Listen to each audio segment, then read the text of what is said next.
Hale boki he on lapi.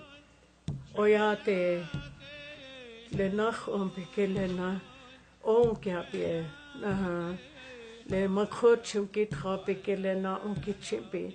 Dago on ki trape le na hekta kel hakota ki on ki chimpi. Chawo ki he onichilape. We are the matriarchal Tichuan Lakota Oyate of the Oshedi Shakoan, an indigenous First Nation people of Turtle Island, the continent known as North America. In togetherness with our buffalo relatives, the Tatanka Oyate, we once roamed freely across the vast prairies and hills of the northern Great Plains, until the occupation of these lands by the expanding United States Empire. Born over thousands of years, our sacred way of life taught us to live, love, and thrive, qualities that endure in our survival today. As we move beyond 7 generations in our unyielding struggle to resist genocide, our matriarchal grandmothers are taking back their strength once again. In togetherness with Lakota warriors and people, we speak out for accountability and change to end the atrocities that keep us from healing our nation. Only by understanding our story can our people live free once again. To our relatives from the 4 directions, we ask you to listen not only with your ears, but with your hearts. From the Pine Ridge Indian Reservation in the place you know as South Dakota, this is our story.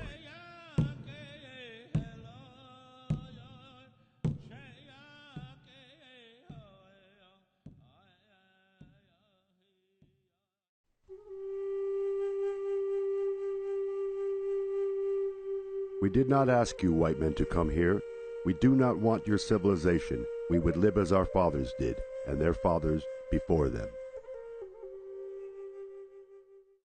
In 1492, the indigenous Arawak people of the Caribbean islands encountered Christopher Columbus of Spain. Columbus wrote in his log, "They would make fine servants. With 50 men, we could subjugate them all and make them do whatever we want." Columbus proceeded to unleash a reign of terror unlike anything seen before. When he was finished, 8 million Arawaks, virtually the entire native population of Hispaniola, had been exterminated by torture, murder, forced labor, starvation, disease, and despair. Columbus's atrocities with cross and sword were justified by the Christian doctrine of divine discovery and set religious and legal precedent for the invasion and genocide of America's indigenous peoples for the next 500 years and beyond. By 1650, a precarious relationship between the First Nations of the east coast of North America and New England colonists was collapsing into slaughter and enslavement of native people by settlers who wanted more land and wealth. We find that most of the English colonies sanctioned and encouraged scalping Indians. In 1776, the United States birthed the first 13 states on land taken through the ethnic cleansing of dozens of eastern seaboard tribes. The Declaration of Independence further enshrined the belief of Euro-American settler supremacy by declaring native peoples to be merciless Indian savages.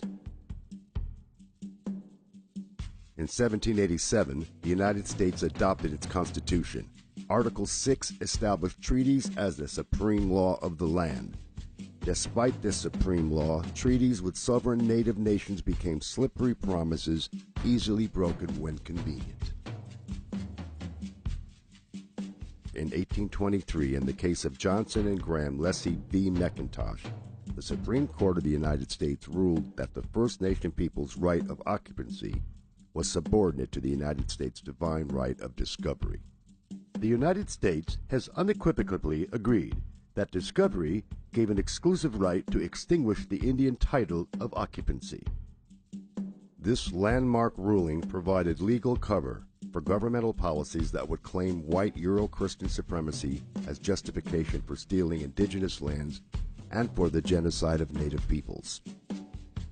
In 1849, the California Gold Rush triggered the mass western migration of settlers, putting them in direct conflict with existing indigenous nations.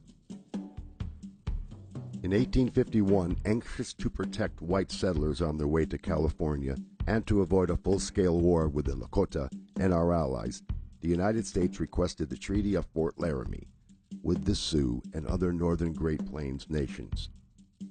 6 Sioux men signed the treaty, which recognized the Lakota Nation's sovereignty over a vast territory amounting to approximately 5% of the continental United States. With the end of the Civil War in 1865, the United States sent its war-hardened soldiers on a crusade to settle the West. Led by the growing dogma of manifest destiny, the U.S. claimed the God-given right to expand its borders from sea to shiny sea. Damn any man who sympathizes with Indians. I have come to kill Indians and believe it is right and honorable to use any means under God's heaven to kill them. In 1868, unable to defeat the warriors of the Sioux, Cheyenne, and Arapaho nations fighting to protect our lands and people, for the first time in its history, the United States appealed for peace and drafted the Second Treaty of Fort Laramie. The treaty established the Great Sioux Reservation, including the Black Hills, and unceded Indian Territory, to be set apart for the absolute and undisturbed use and occupation of the Indians, and that no white person or persons shall be permitted to settle upon or occupy any portion of the Indian Territory. Unable to defeat our free Lakota people with military might, the U.S. government increased the use of deceptive practices to subvert our matriarchal system and to create the appearance of agreement when our lands and rights were stolen. It is my purpose to utterly exterminate the Sioux. They are to be treated as maniacs or wild beasts, and by no means as people with whom treaties or compromise can be made. Just 3 years later, in 1871, the U.S. government ceased to recognize Indian nations as sovereign and independent with the passage of the Indian Appropriation Act. This legislation legalized the theft of our treaty-protected lands and further threatened our way of life with our buffalo relatives. The civilization of the Indians is impossible while the buffalo remain upon the plains. The mass slaughter of our buffalo relatives, the Tatanka Oyate, lasted from 1871 until 1910. In just the first 7 years, buffalo hunters decimated the great herds of buffalo nearly to extinction. The U.S. Army encouraged the slaughter by providing free ammunition and supplies.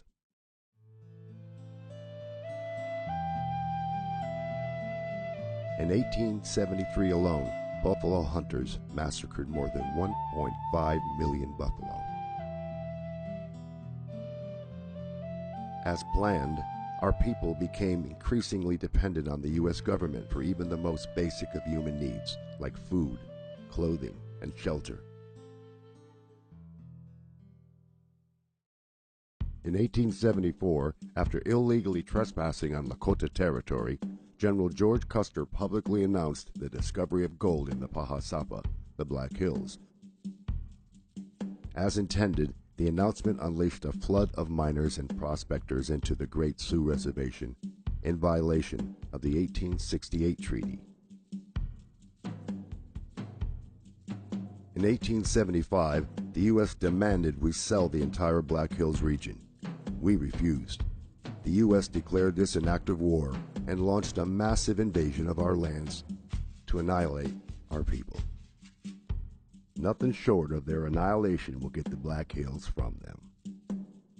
On the 25th of June, 1876, in the Battle of the Greasy Grass, or Little Bighorn, the Sioux Nation, along with our Cheyenne and Arapaho relatives, won a great victory over General Custer and the elite 7th Cavalry. On that day, we defeated the might of the U.S. Army and took their flag. Seeking revenge for their defeat, the U.S. Army directed Colonel Ranald Mackenzie to unleash total war. U.S. forces went from village to village, killing women, children, and ponies, and destroying teepees, clothing, blankets, and food supplies. The U.S. then launched a sell or starve policy and withheld rations to coerce our people to sell the Black Hills and to relinquish our sovereign rights. These inhuman atrocities forced the surrender of many Lakota people to the U.S. agencies by spring of 1877. Despite being on the brink of starvation, few of our people signed the agreement to cede the Black Hills. When the paper was signed by Red Cloud, Spotted Tail, and others to give up the Black Hills, the majority of the Indians of the Teton Sioux tribe were not there, and they never consented to giving up the Black Hills, and never gave those chiefs permission or authority to sell or give up the Black Hills. Unable to obtain the required 3/4 consent, the U.S. seized the Black Hills with an act of Congress, in violation of the 1868 Treaty of Fort Laramie. Incensed by the illegal seizure, negotiator for the U.S. Henry Benjamin Whipple wrote, "I know of no other instance in history where a great nation has so shamefully violated its oath. Our country must forever bear the disgrace and suffer the retribution of its wrongdoings. Our children's children will tell the sad story in hushed tones, and wonder how their fathers dared so to trample on justice and trifle with God."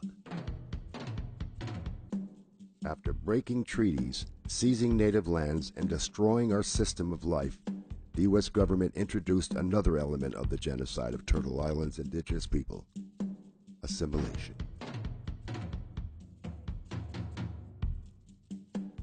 Kill the Indian, save the man. In the 1880s, the U.S. government joined forces with Christian and Catholic missionaries to steal native children, as young as 2 years old, from their families, ship them to schools far away, burn their clothes, and cut their hair, deprive them of loving family contact for years, and use mental and physical abuse to force their assimilation into American society and the Christian religion. There are but two goals for the Indians: civilization or annihilation. In 1883, the U.S. created the Code of Indian Offenses to criminalize our culture and spiritual practices such as the Sundance, the giveaway, gifts for the bride, feasts, and medicine men. Punishments included fines, hard labor, imprisonment, and withheld rations. In 1885, the U.S. Congress continued its assault on tribal sovereignty by passing the Major Crimes Act, which unilaterally extended U.S. jurisdiction over major crimes into sovereign Lakota territory. In 1887, the U.S. Congress approved the General Allotment Act to divide communal land of the Great Sioux Reservation into individual parcels of privately owned property assigned to tribal members. Our people had no concept of individual ownership of our Mother Earth. The Indian must be imbued with the exalting egotism of American civilization, so that he will say "I" instead of "we," and "this is mine" instead of "this is ours." 2 years later, in 1889, in violation of the 1868 Treaty of Fort Laramie, the U.S. Congress passed an act to divide the Great Sioux Reservation into 5 separate and smaller reservations, including the Pine Ridge Reservation. The U.S. government opened the remaining 11 million acres of Sioux Treaty territory for public purchase, including sacred sites and burial grounds our people used for thousands of years. Having wronged them for centuries, we had better, in order to protect our civilization, follow it up by one more wrong and wipe these untamed and untamable creatures from the face of the earth.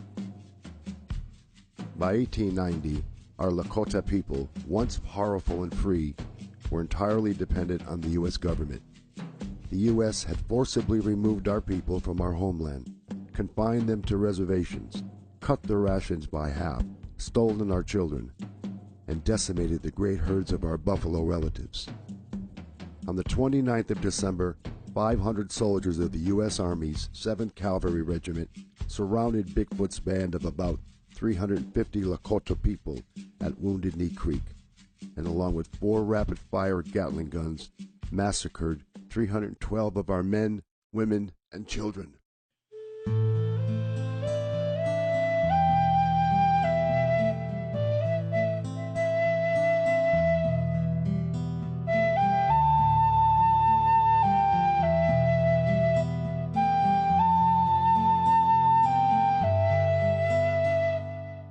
Our people know Wounded Knee as a massacre. The U.S. government calls it a battle. 23 U.S. troops were awarded the Medal of Honor.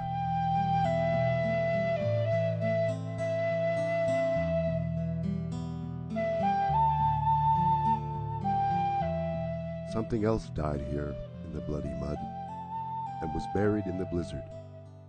A people's dreams died here. It was a beautiful dream. The nation's hoop is broken and scattered. There is no center any longer, and the sacred tree is dead.